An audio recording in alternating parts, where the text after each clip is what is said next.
Hello বন্ধুরা, সবাইকে আমার চ্যানেলে স্বাগতম। দেখো বন্ধুরা, আমি আজকে মাশরুম রান্না করব।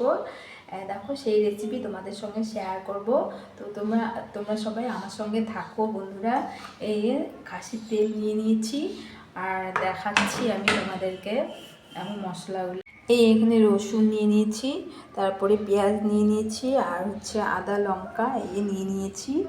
এগুলো এখন আমি পেস্ট করে নেব, তারপরে তোমাদের সঙ্গে রেসিপিটা কিভাবে বানাই সেটা শেয়ার করছি। তোমরা দেখতে থাকো। এই খাসির তেল। তো বন্ধুরা, এই যে আমি আদা লঙ্কা বেটে নিচ্ছি। আদা লঙ্কাটা বেটে নিচ্ছি।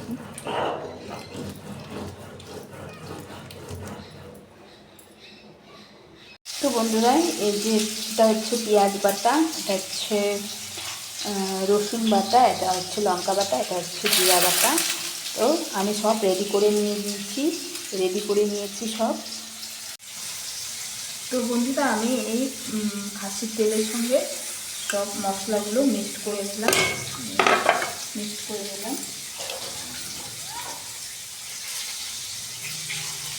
এখন হচ্ছে স্বাদ মতো লবণ দিয়ে দিব।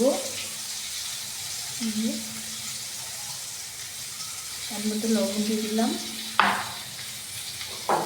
তারপরে এখানে হলুদ গুঁড়ো দিয়ে দিলাম। পরিমাণ মতো হলুদ গুঁড়ো দিতে হবে। তারপরে এর মধ্যে একটু সরষের তেল দিয়ে দিলাম। এবার এটাকে আমি ভালো করে মিক্সড করে দেব।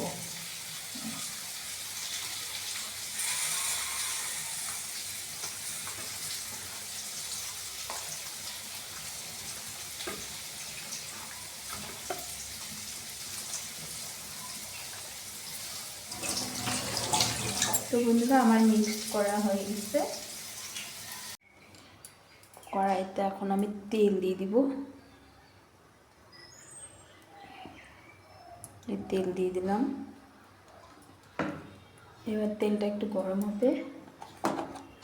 তো আমি এর মধ্যে হচ্ছে গোটা জিরা দিয়ে দিলাম।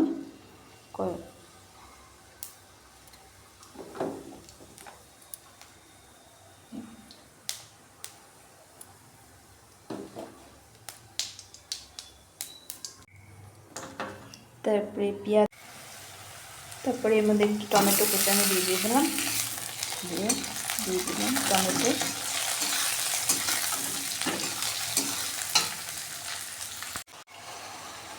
তো আমি এই মাটন কষাটা দিয়ে দিলাম এই খাসির তেলটা। তো বন্ধুরা, আমি খাসির তেলটা মাখিয়ে নিয়েছিলাম যে, সেটা কড়াইয়ের মধ্যে দিয়ে দিলাম। এখন এটাকে ভালো করে নেড়ে চেড়ে নেব, নিয়ে একটু ঢাকা দিয়ে দিব। তো বন্ধুরা, সিদ্ধ করা মাশরুমটা আমি হালকা দিয়ে সিদ্ধ করে নিয়েছিলাম, সেটা এই কষানো খাসির তেলের উপরে দিয়ে দিলাম।